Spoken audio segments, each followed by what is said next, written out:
You're listening to 17 Carat K-Pop. For more about this show and my other show Enthusiasts, plus to get the latest interviews, K-pop news, album reviews, and so much more, subscribe to the show's free newsletter at 17caratkpop.substack.com. Enjoy the show! Hi everybody, welcome back to 17 Carat K-Pop. Before you listen to this episode, I do want to clarify that I really tried practicing my pronunciation. There are some words in this episode I may be mispronouncing or sounding like I'm clearly not a native speaker, and I really do apologize. I really have been practicing. Some pronunciations just don't come naturally to me as an English speaker, but people's names especially really matter. So I really do try to get it right. And I'm always open to corrections, so you're more than welcome to give me feedback about, hey, you didn't say that correctly. But I mean no disrespect, and I really just care about getting this right. Today we're talking about the P-pop world, as well as T-pop and music from some other Asian countries. They have an interesting rise that's pretty recent, relatively, and I want to dive into why, as well as what they take from K-pop and what's unique to them. So let's just dive right in and start by talking about the origins of P-pop. Let's start with the basics. P-pop is Pinoy pop, basically Filipino pop music. It is derived from OPM, original Filipino music. OPM often is an umbrella term for ballads, alternative music, not danceable pop of today, but like pre-pop pop, broadly defined.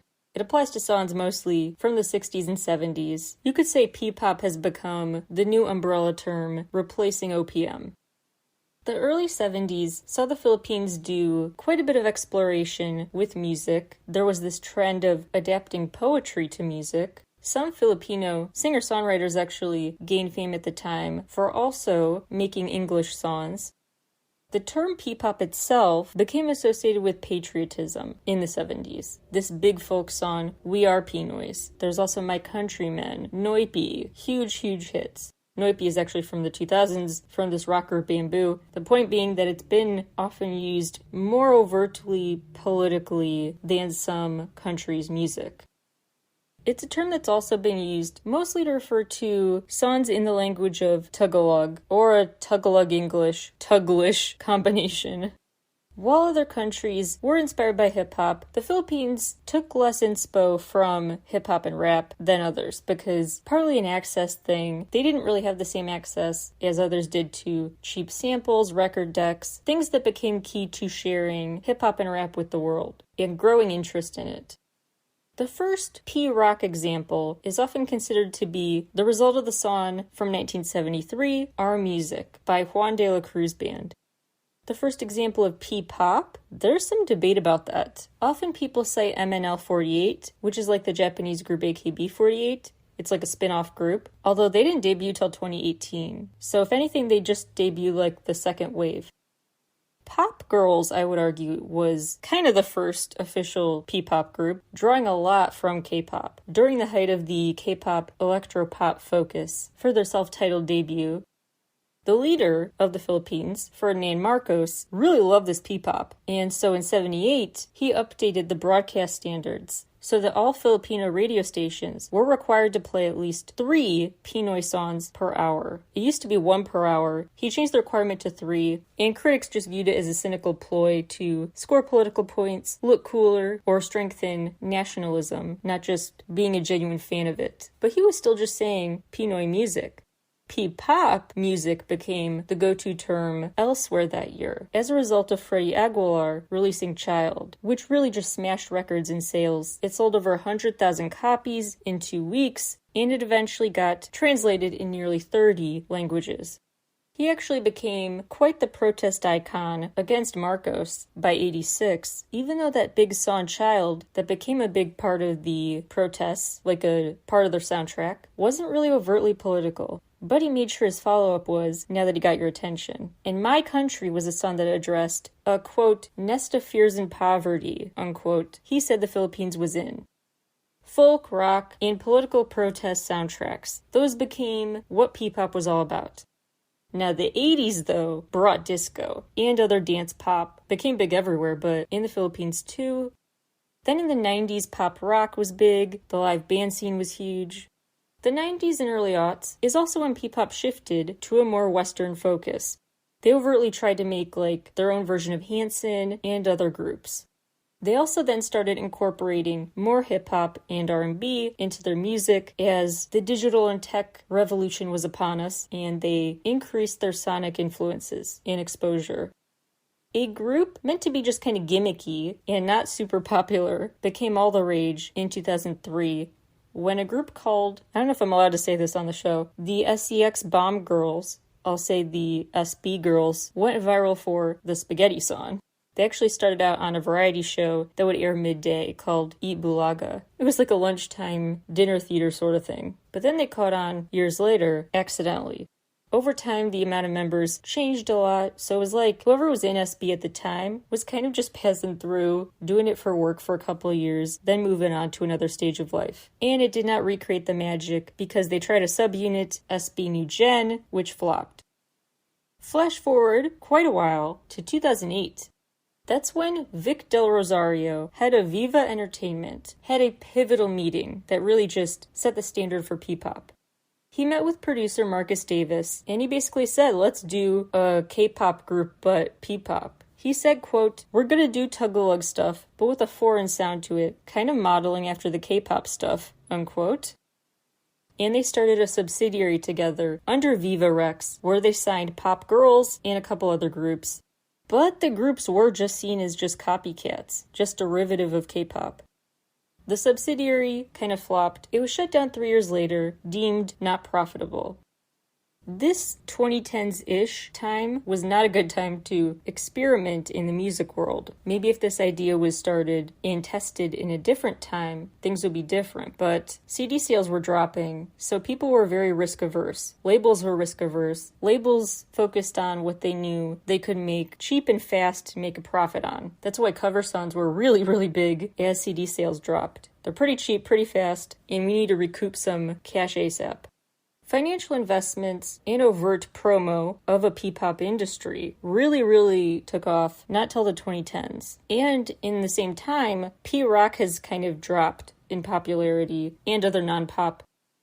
A huge moment was in 2010 when Jake Zyrus, who got famous on YouTube in the show Little Big Star, became the first Asian to reach number 10 on Billboard's 200 chart. Plus, he collabed with Ayaz. Yeah, remember Ayaz? That helped him become the first Filipino singer to ever get on the UK's top 20.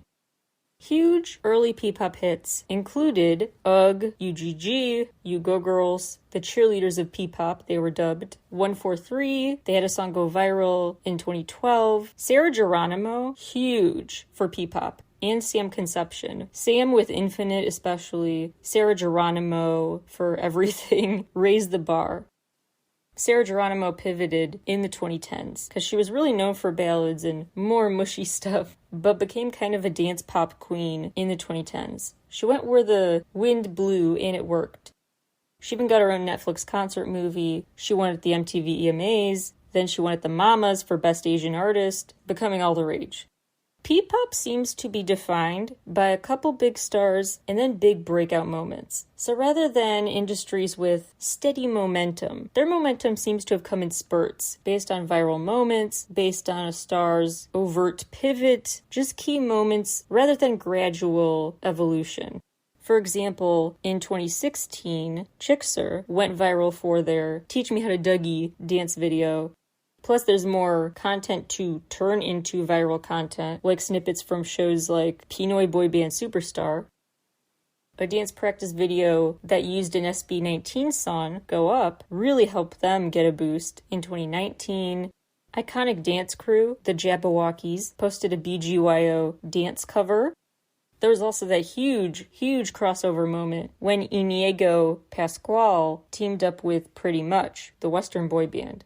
At Psycho Entertainment, they were talking to the leaders of this P-pop company, and they were like, what's with the Philippines and all this site traffic for Pretty Much here? Why are Pretty Much so big in the Philippines? They didn't really have an answer, but that did spark a collaboration. So that was really big too. In 2018, Morissette became the only Filipino musician to ever be invited more than once to perform at the Asia Song Fest, where she sang Resignation, a Korean song, and performed alongside acts like Mamamoo and EXO. MNL48 has really helped as well with P-pop spread. They're that subunit, sister group of AKB48, and through AKB48, they have promoted in Japan. They've even had an MNL48 representative be a part of AKB48's New Year's Eve special, so there's crossover promo. MNL48 also now has their own theater where they perform, like some J-pop groups do. They also launched a successful subunit, Baby Blue. So yeah, the big moments I would say, the dance pop pivot of the 2010s, video viral moments, MNL48's reach, Morissette's performance. I would also say Star Hunt Academy. That's basically like a Produce 101 of its own. And the audition trainees through this big program, the Sha girls and the Sha boys, the Star Hunt Academy girls and boys, that eventually came the successful boy group BGYO and one of my personal P-pop faves, the successful girl group BINI. BINI have done a good job, I think, promoting themselves. Like, their first single, Born to Win, came out in 4 or 5 languages, I believe. BGYO also saw big success, surpassing 1 million YouTube views, and the first P-pop group to do so in 2021. So the Star Hunt Academy training show, training program, watch them develop into stars format has been successful. So which P-pop stars should you know? I could go on all day, and I will do a separate episode with more recommendations down the line, so stay tuned. What I will say though is BINI are really good, very empowering songs, very interesting videos that show an array of sides to them. SB19 are great. They're very likable, very cute. I raved about Josh Cullen with his solo debut Wild Tonight on my Best of February episode. Great single, very cool, vampire theme. He looks so good, he sounds so good, great stuff. And I think the best SB19 song is Where You At? WYT. There's also Alamet. They sing in 7 different Philippine languages. There are over 180 Philippine languages. They're often called dialects, but there's kind of a debate about that, because English is taught as a language there. Their native languages are demoted to being called dialects, which has led them to have this public perception as not being as impressive to speak, as cool to speak, as handy to speak. So I like that this group is like, no, actually our native languages are really cool and worth celebrating. Another way P-pop does get pretty localized is with the wardrobe. They're not going for like the classic K-pop flower boy look. They use very historically and culturally significant looks, like the taeyum. BGYO, I would like to shout out, but frankly, I'm a bit bitter that we were going to have an interview, and last minute they ghosted me, so lingering resentment towards them. But musically, good job. They've really made it in the modeling space, bringing P-pop representation to magazines, clothing lines. They actually have repped the company Baekhyun from XO Models for Privé Alliance. So many more I could recommend, but I'll stop there for now. Oh, you should also know P-pop Generation. They have 45 members, 45, with teams A, B, and C that they split up into, but still.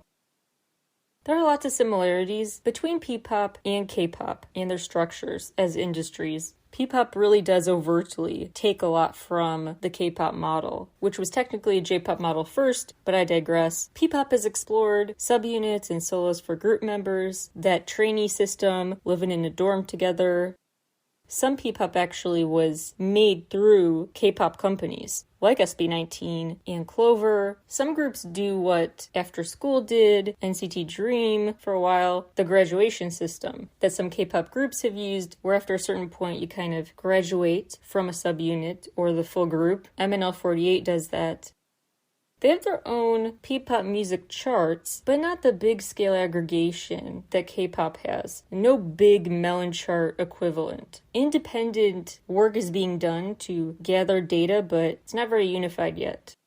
But they do still have award winners and music shows. The Mix shows, MYX, the Wish 107.5 awards. There's also a similarity in it being a go-to for a group to debut through a reality show, like GMA's Super Show, Starstruck. Actually, Dara from 21 first debuted, really, in Star Circle Quest. P-pop does take from J-pop too, not just with MNL48 being a direct spin-off of a J-pop group, but with promo, like with Tower Records Japan. Their artists have distributed music for a Japanese crowd. They also are getting the big deal about frequent live shows, and it's not uncommon for a P-pop star to perform in a mall. Although some malls actually, and radio stations, don't play P-pop. They deem it as not glamorous enough. Again, goes back to that ingrained sense of inferiority in Filipino dialects they've internalized. The main issue, I think, that is stopping P-pop's growth from being really, really massive is that it's just taking time. This P-pop world is very in its infancy still. It has a long way to go. The infrastructure for promoting these stars is not there yet. It's being built still, not just with data, but with financial investments over time. So their music industry has the budget it needs for big budget, flashy music videos to compare. To get competitive, they need more time to invest and distinguish themselves. Everything's so trial and error still. They also are feeling a push and pull between those desire to keep localized elements in their work, like their wardrobe choices and the dialects used, and the need to feel like they are appealing to overseas listeners.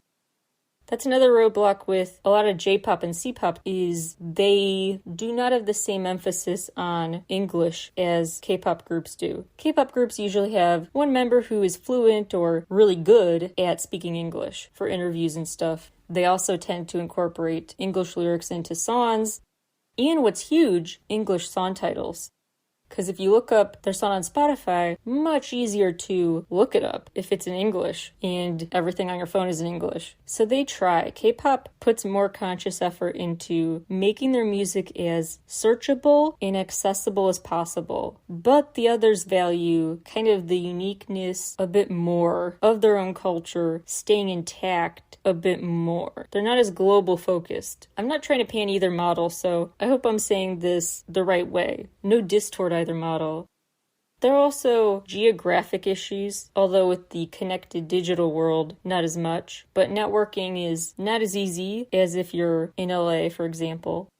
One thing P-pop really does have going for it, they seem to appreciate the promo, whether it's official or not. I've talked before about J-pop fans and Japanese fan culture not really encouraging fans being unofficial PR agents. They don't see all press as good press, shut down unofficial promo, really. P-pop seems more on board with letting fans help spread the word. SB19 are really big on social media, especially. They were the first P-pop group to ever be on the Billboard Social 50.